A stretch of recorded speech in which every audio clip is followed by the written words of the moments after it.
dear brothers and sisters. We would like to share with you part 2 of an article from Mark Mallett's The Now Word, Reflection on Our Times. Mark Mallett is a Roman Catholic singer, songwriter, and missionary. He has performed and preached throughout North America and abroad. The messages posted on his website are the fruit of prayer and ministry. Any posting which contains elements of private revelation have been subjected to the discernment of Mark's spiritual director. Here then is the message entitled, The Chastisement Comes, Part 2, posted by Mark Mallett on October the 12th, 2022. Russia remains one of the most mysterious countries in both historical and current affairs. It is ground zero for several seismic events in both history and prophecy. For instance, Freemasons considered Russia to be the best candidate to experiment with a synthesis of Enlightenment philosophies. Communism, which so many believed to be an invention of Marx, had been fully hatched in the mind of the Illuminists long before he was put on the payroll. Stephen Mahowald, She Shall Crush Thy Head, page 101. The organization of the secret societies was needed to transform the plans of the philosophers into a concrete and formidable system for the destruction of civilization. Thus said Pius XI, Russia was considered the best prepared field for experimenting with a plan elaborated decades ago, and who from there continued to spread it from one end of the world to the other. So dangerous were the sophistries of practical atheism, materialism, evolutionism, rationalism, Marxism, etc., that 8 popes in 17 official documents condemned speculative Freemasonry, with over 200 papal condemnations issued by the Church, either formally or informally, in less than 300 years. And not only the magisterium, but heaven itself intervened in spectacular fashion, with apocalyptic messages to warn of Russians' philosophic errors. God is about to punish the world for its crimes by means of war, famine, and persecutions of the Church and of the Holy Father. To prevent this, I shall come to ask for the consecration of Russia to my Immaculate Heart and the communion of reparation on the first Saturdays. If my requests are heeded, Russia will be converted and there will be peace. If not, she will spread her errors throughout the world, causing wars and persecutions of the Church. The good will be martyred. The Holy Father will have much to suffer. Various nations will be annihilated. In the end, my Immaculate Heart will triumph. The Holy Father will consecrate Russia to me, and she shall be converted, and a period of peace will be granted to the world. Message of Fatima, Vatican.va.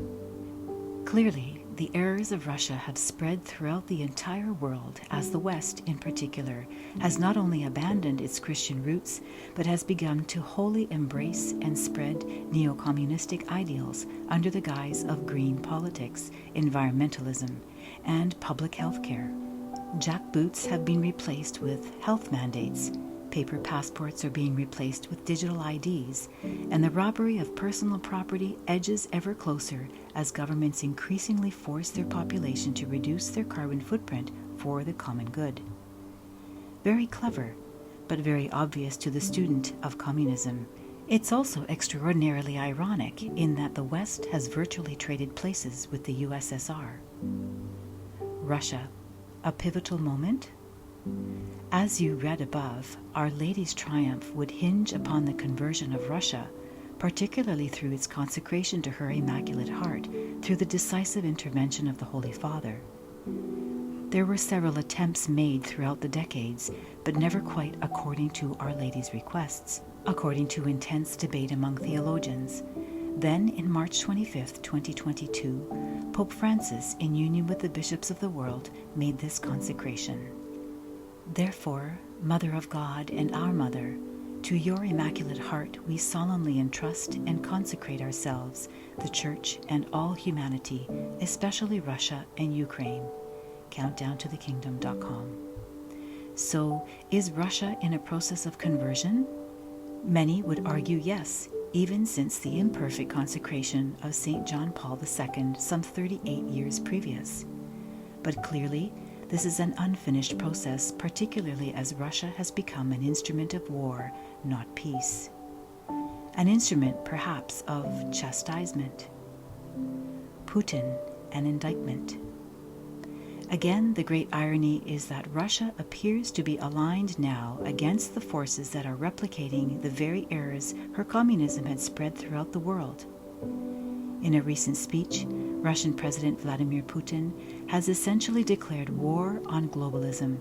But before we get into his address, a few caveats. While I wholeheartedly agree with many things Putin says in this speech, I am in no way canonizing the man nor applauding his actions. Simply put, we are in a time of chastisement. The world is beginning to reap the whirlwind it has sown. And just as God used imperfect and pagan vessels to purify Israel, so too it appears so again. Here we speak of the permissive will of God, for his active will is that mankind would simply return to him without the necessity of chastisement. My will wants to triumph, and would want to triumph by means of love in order to establish its kingdom. But man does not want to come to meet this love. Therefore, it is necessary to use justice. Jesus to Servant of God, Luisa Pichareta, November 16, 1926. The greatest chastisement, said Jesus to Servant of God, Luisa Pichareta, is the triumph of the evil. More purges are needed, and through their triumph the evil will purge my church. Then I will crush them and scatter them like dust in the wind. Therefore, do not be troubled at the triumphs that you hear, but cry with me over their sad lot. What you are about to read is an indictment of the West, and in particular America.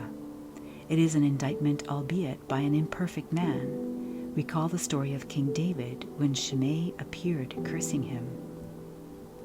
He threw stones at David and at all the servants of King David, and all the people and all the mighty men were on his right hand and on his left. And Shimei said as he cursed, get out, you man of blood, you worthless man. The Lord has avenged on you all the blood of the house of Saul, in whose place you have reigned, and the Lord has given the kingdom into the hand of your son Absalom. See, your evil is on you, for you are a man of blood. When David's servant offered to lop off Shimei's head, David replied, leave him alone and let him curse, for the Lord has told him to. Shimei went along on the hillside opposite him and cursed as he went, and threw stones at him and flung dust. 2 Samuel 16, 5-13. And with that, Putin's speech